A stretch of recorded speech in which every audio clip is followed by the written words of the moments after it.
Week 15, Patrick Mahomes went down. The Chiefs' dynasty ended. Micah Parsons suffered a season-ending injury. A 44-year-old grandfather came out of retirement. And Josh Allen staged another miraculous comeback. This wasn't just another week of football. This was chaos. Before we dive deep, let me give you the rapid-fire rundown of everything that happened in Week 15. Thursday night, Atlanta stuns Tampa Bay 29-28 on a walk-off field goal. Kyle Pitts had 3 touchdowns, historic performance. Sunday early window, the Bills erased a 21-point deficit to beat the Patriots 35-31. New England's 10-game win streak, gone. The Ravens shut out the Bengals 24-0, Joe Burrow's first career scoreless game. Cincinnati officially eliminated from the playoffs. The Bears destroyed Cleveland 31-3. Caleb Williams is rolling. Jacksonville put up 48 on the Jets. Yes, 48. The Jets' season is a complete disaster. The Texans crushed Arizona 40-20. Houston is for real.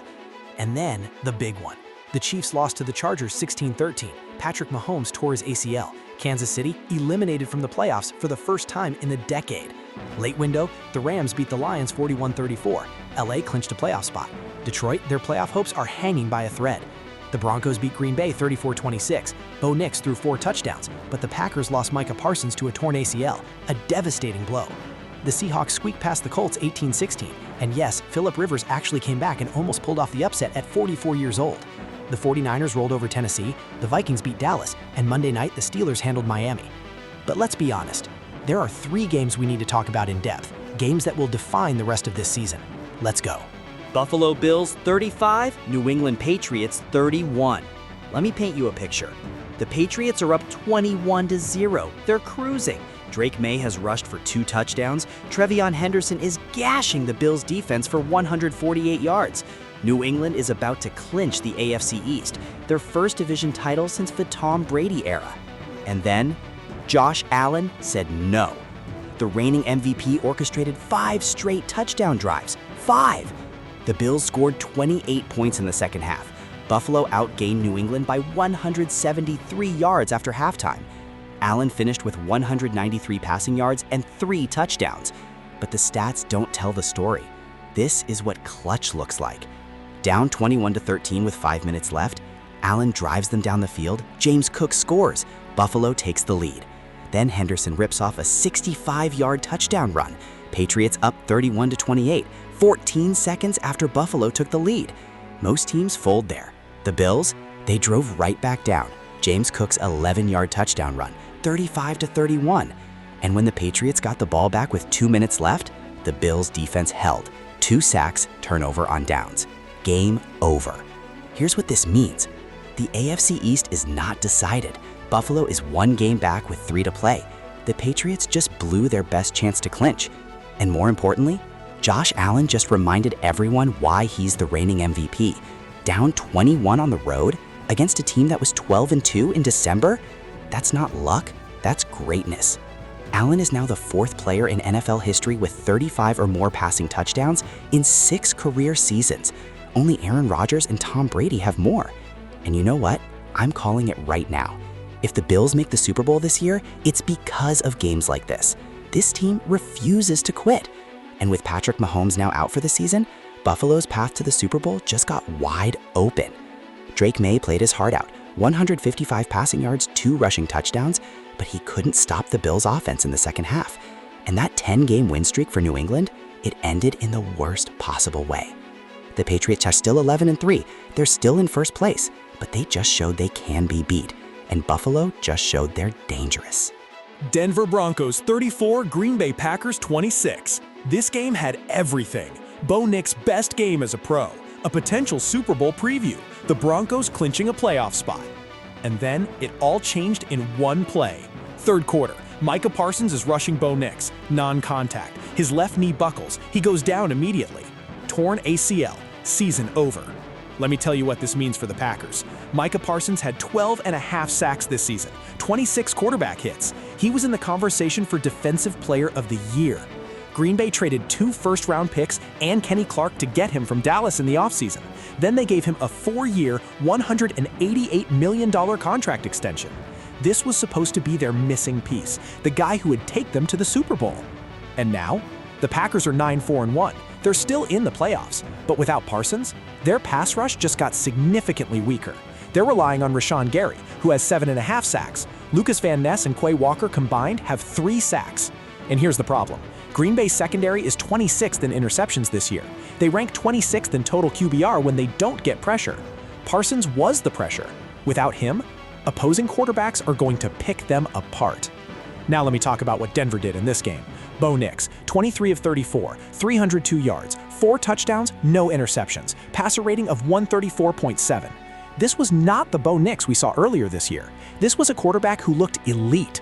Touchdown to Cortland Sutton, touchdown to Michael Bandy, touchdown to Lil Jordan Humphrey, and the dagger, a 23-yard touchdown to Troy Franklin to put Denver ahead for good. The Broncos are now 12-2. They clinched the playoffs, and they're 1 game ahead of New England for the number 1 seed in the AFC. Here's my take. The Broncos are the best team in the AFC right now. I know that sounds crazy. I know people are going to say, but what about the Ravens? What about the Bills? But think about it. Denver has won 11 straight games. Bo Nix is playing like a completely different quarterback. Their defense is elite. They're on pace to break the single-season sack record. And now, with Mahomes out, with the Packers losing Parsons, the path is clear. If Denver gets home field advantage, if they're playing in Mile High in January, I'm taking them over anybody in the AFC. As for Green Bay, Matt LaFleur said it best. We've got a connected team. I know how our guys will respond. They're going to Chicago on Saturday. It's for the division lead. The Bears beat them in their last meeting. This is a massive test. Can the Packers win without their best defensive player? We're about to find out. But I'll be honest with you, I'm not confident. This injury is devastating, and it couldn't have come at a worse time. Los Angeles Rams 41, Detroit Lions 34. Matthew Stafford versus Jared Goff, the quarterbacks who were traded for each other back in 2021. Both playing at MVP levels this year, both leading high-powered offenses. And on Sunday, Stafford got the win that mattered most. Stafford, 24 of 38, 368 yards, 2 touchdowns. He was surgical in the second half. But the real story? Puka Nacua, 9 catches, 181 yards. For the second straight week, Nacua went over 150 receiving yards. He's the first Rams player to do that since 2004. Nacua's averaging 20.1 yards per catch over the last 2 weeks. That's absurd. Here's how this game went. The Lions jumped out to a 10-point lead. Detroit was rolling. Amon-Ra St. Brown had 13 catches for 164. Jamison Williams had 7 for 134. Jared Goff threw for 338 yards. And the Rams, they scored 20 unanswered points in the second half. Sean McVay went for it on 4th down twice in the first quarter. Both times, Stafford found Nacua. McVay wasn't playing it safe. He was attacking, and it worked. The turning point? A controversial touchdown catch by Colby Parkinson. It looked like he might have been down at the 1-yard line, but the refs ruled touchdown. Video review couldn't overturn it. Rams up, and they never looked back. Here's what this game means. The Rams are 11-3. They clinched a playoff spot. For the 3rd straight year under Sean McVay, LA is in the postseason, and they're the number 1 seed in the NFC right now. As for the Lions, Detroit is 8-6. They're currently the 8th seed, outside the playoff picture. They've lost 3 of their last 4. Their defense can't stop anybody, and their offense, as explosive as it is, goes silent at the worst times.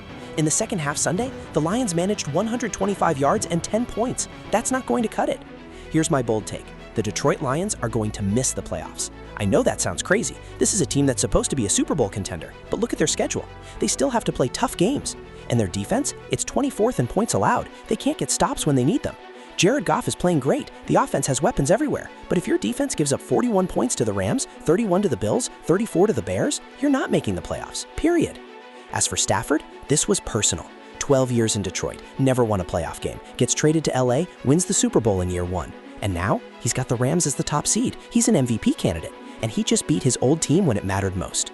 The Rams have a short week. They play at Seattle on Thursday night. That game will decide the NFC West. But after what I saw Sunday, I'm taking the Rams. They're the best team in the NFC right now, and it's not even close. And now, let's talk about Philip Rivers. 44 years old, a grandfather, hadn't played in 1,800 days. Came out of retirement with 3 days of practice.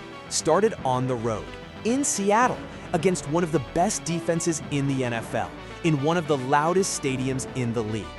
And you know what? He almost won. 18 of 27, 120 yards, a touchdown. Let it drive for a go-ahead 60-yard field goal with 47 seconds left. The Seahawks kicked a game winner with 18 seconds left to win 18-16. But Rivers, he proved he can still play. Look, I'm not going to sit here and tell you Rivers looked like he did in his prime. The arm strength isn't there. The passes lacked zip. But the mind, the decision-making, the toughness, that was all still there. Rivers took hits, got right back up, made the throws when it mattered. And after the game, he didn't talk about himself. He talked about his team. "This isn't about me," he said. "We got a team that's scrapping like crazy to try to stay alive." Philip Rivers doesn't need to do this. He's got 10 kids, he's coaching high school football, he's happy. But when the Colts called, he answered. And that is what makes sports beautiful. And finally, Patrick Mahomes, the 3-time Super Bowl champion, the 2-time MVP, the face of the NFL. Torn ACL, season over. The Kansas City Chiefs are eliminated from the playoffs for the first time in a decade. Their 10-year playoff streak, over. Their 9-year run of winning the AFC West, over. Their streak of reaching the AFC Championship every year of Mahomes' career, over. The Chiefs are 6-8. They've lost 3 straight, 5 of their last 6. Without Mahomes, Gardner Minshew threw a game-sealing interception to Derwin James. The dynasty is done. Mahomes posted on social media, "Don't know why this had to happen, and not gonna lie, it hurts, but I'll be back." The recovery timeline, 6 to 8 months. He should be ready for week 1 next year. But this season, it's over. The Chiefs' incredible run has come to an end.